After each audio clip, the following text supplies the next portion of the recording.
Greetings, everyone, and welcome back to the TFT Perspective. Viewers, yesterday we covered events unfolding inside Syria, how the current interim government is being set up. We have videos concerning the ongoing talks between the Prime Minister of Syria as well as the current SNA leadership and HTS leadership.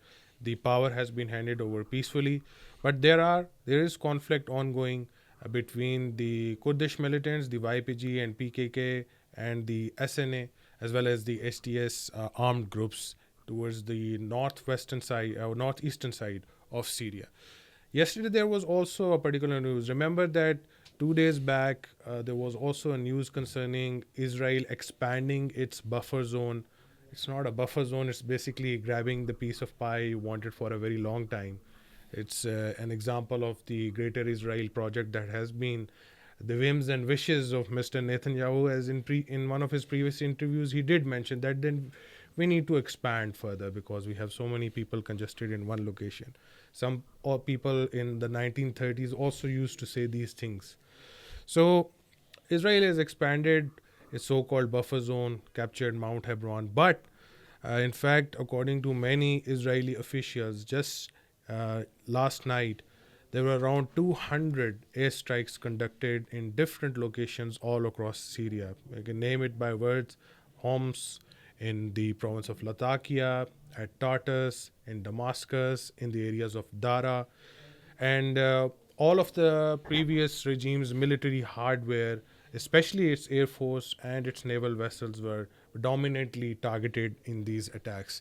And as far as the news is concerned, right now, effectively, even those aircrafts which were active, which the HTS didn't manage to capture or didn't know how to operate them exactly, were all destroyed in these attacks. And according to many sources inside Israel, this is one of the biggest air attacks conducted by Israel across its borders since 1974.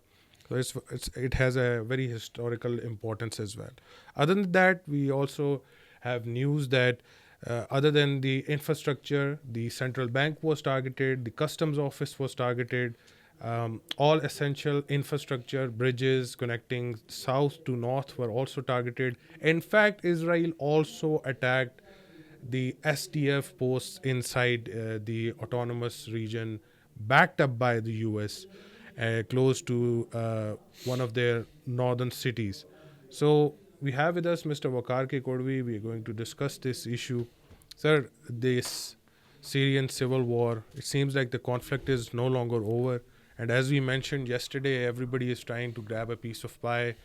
And it seems that Israel is not being stopped. Other than statements coming from Saudi Arabia, from Qatar, from UAE, from Egypt, and from Iraq, they're saying that Israel needs to be stopped, but they're just condemning it. Other than that, there hasn't been any action when it comes to Israel. On the Wikipedia page, there's a very interesting page that the Israel invasion of Syria, the other side of the belligerent, it says in the column none.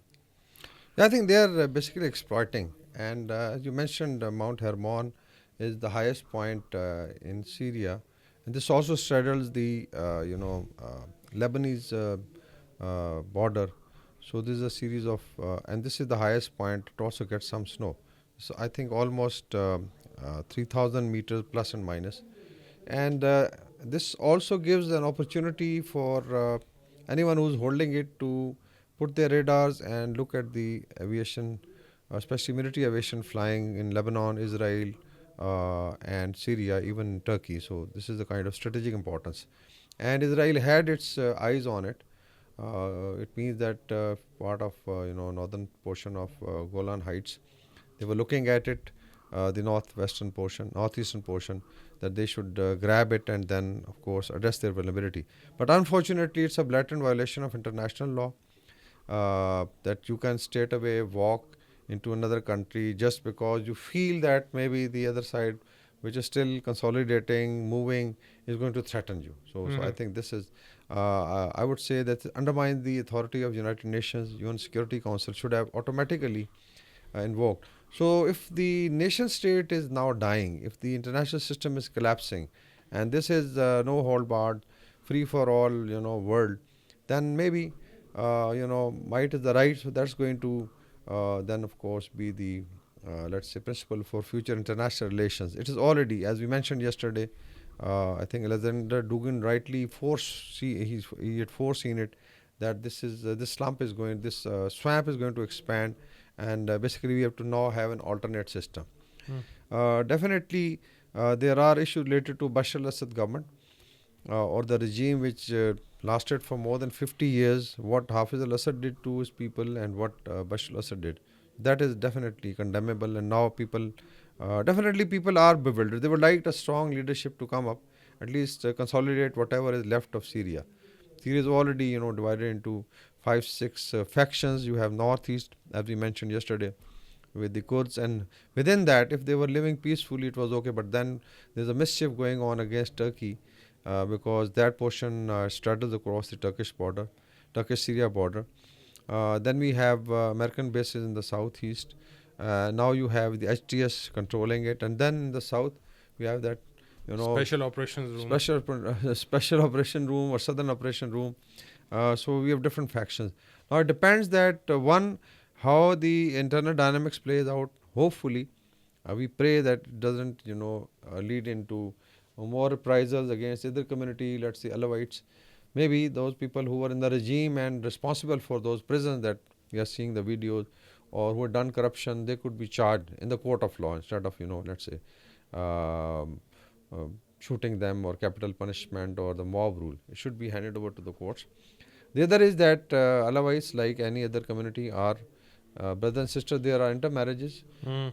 and there should be no prosecution. But there is a talk of maybe another Reprisals. migration and Mm. in inward movement of immigrant Syrians from Turkey, from Europe, from Jordan, and then outward migration. That will be unfortunate.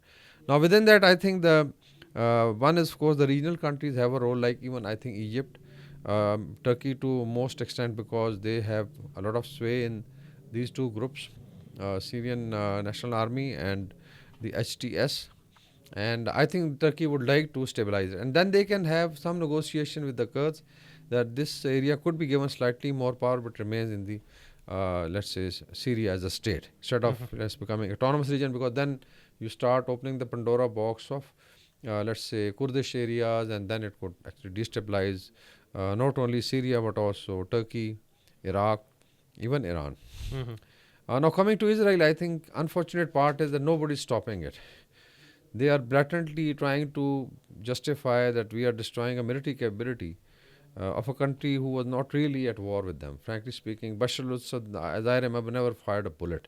Maybe IRGC or other groups who were operating from there or part of, let's say Hezbollah used to move to and fro from Iraq to Lebanon through Syria, but otherwise I think he never disturbed them.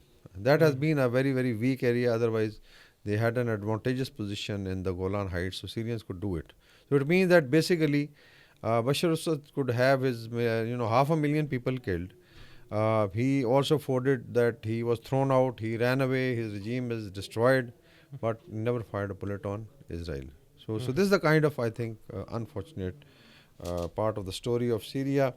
But what Israel is doing, somebody has to stop it, because maybe tomorrow they go and capture Damascus. Yeah, nobody's stopping them.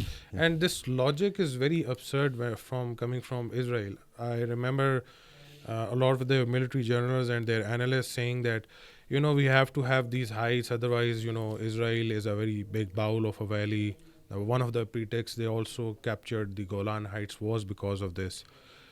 Is this justifiable? Any country can come up with this excuse. For instance, India can come up with a strange explanation that, our places in India can be attacked by Nepal because they Or have China. height, or China, so we have to have buffer zones in these regions.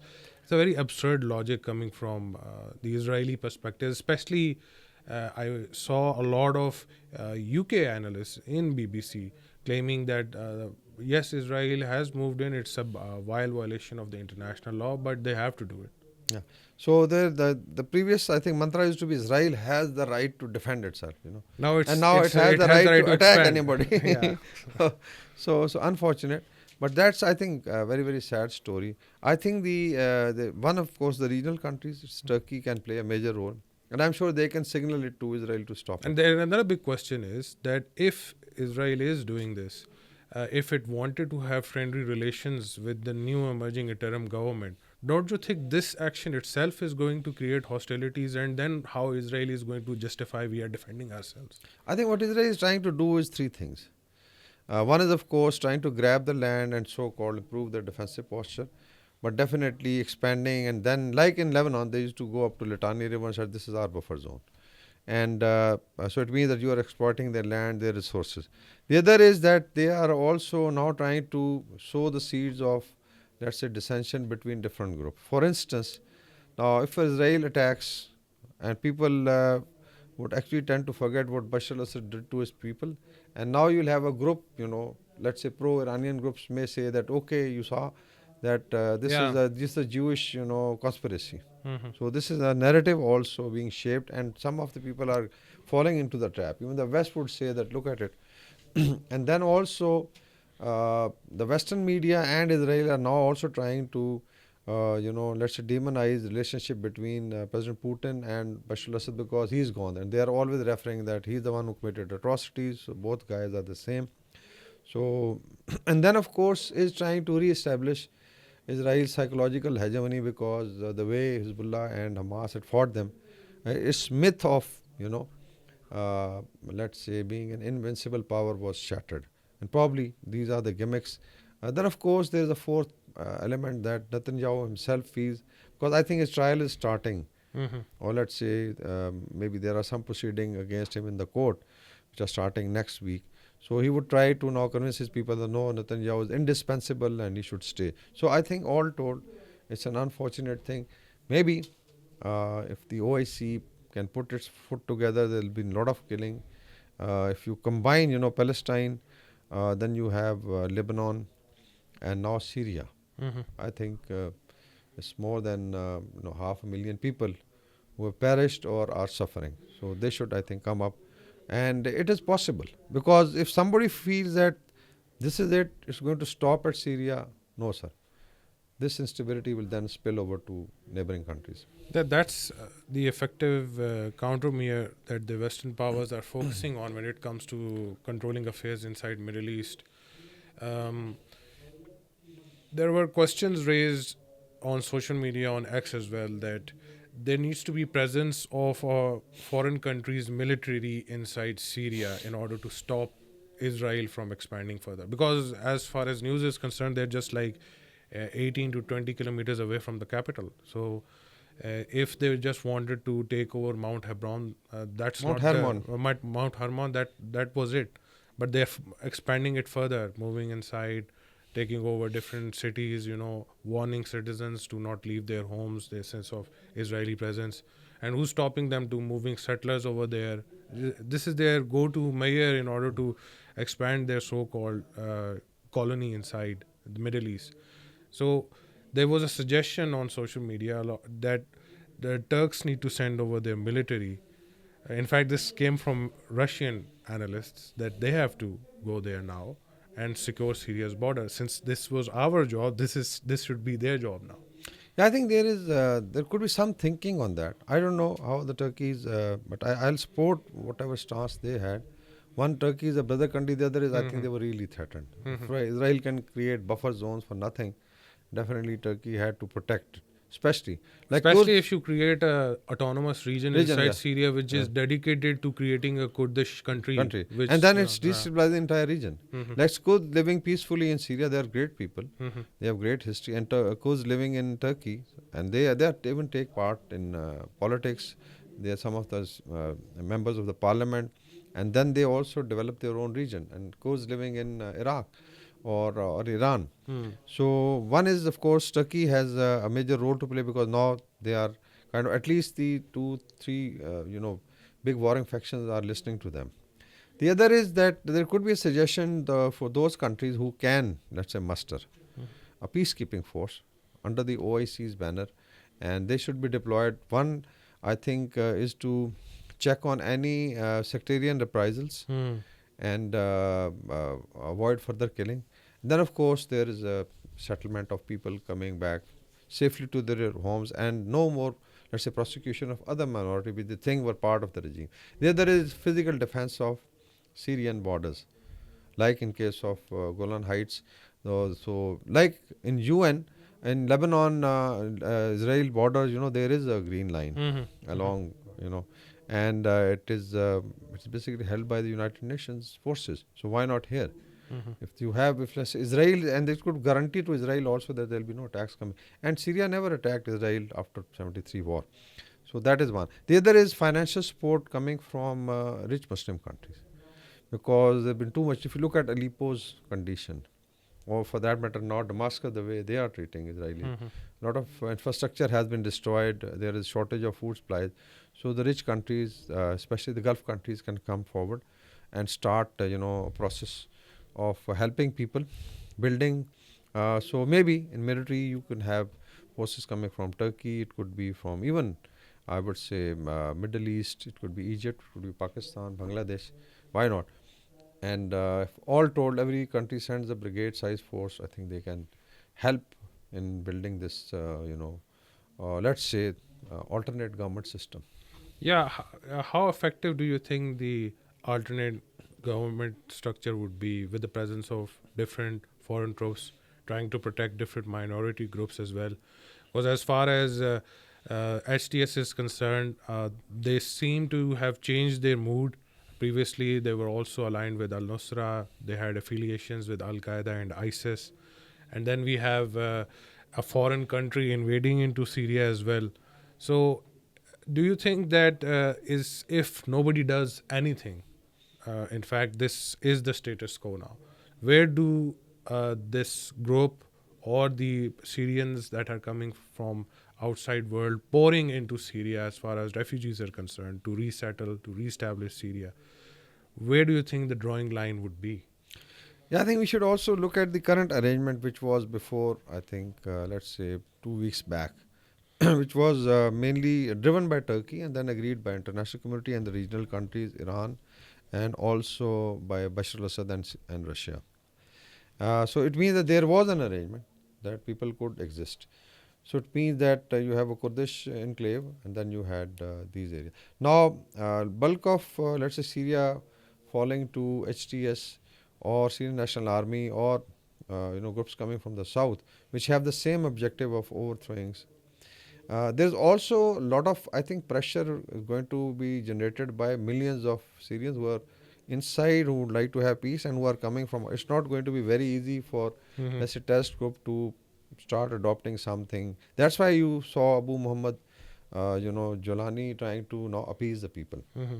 because they also know it. In case people get up, and now in Syria, I think a lot of people are armed, Mm-hmm. because they have learned it that in case you don't carry arms, you'll be looted and all that. So it means that they have to. So civil society in Syria, I'm sure they are very smart people, very educated people. They can rally and then ask for an alter. There could be a transition government, and then otherwise, I think it would be something like Libya. Despite that, Libya didn't have bloody borders. Like they were not having, let's say, hostile relationship with Egypt, or in the south with Sudan, or with Tunis, or basically Algeria. Yeah. But here you have Syria with bloodied borders. Mm-hmm. A very serious problem with Israel, and then of course instability in the Kurdish enclave with Turkey, serious tension. So this is very different. This is Libya on steroids, I would say. Mm-hmm. So maybe, but let's see. I'm sure when Turkey is supporting, they must be having some grand strategic plan, how to fill up the vacuum, how the government should be formed, and let's hope that things settle down, and there's some peaceful solution, sigh of relief for Syrian people. Yeah, let's hope things do settle down. That's it for today, folks. Thank you so much for watching us. Please leave a like and subscribe our channel. Bye bye.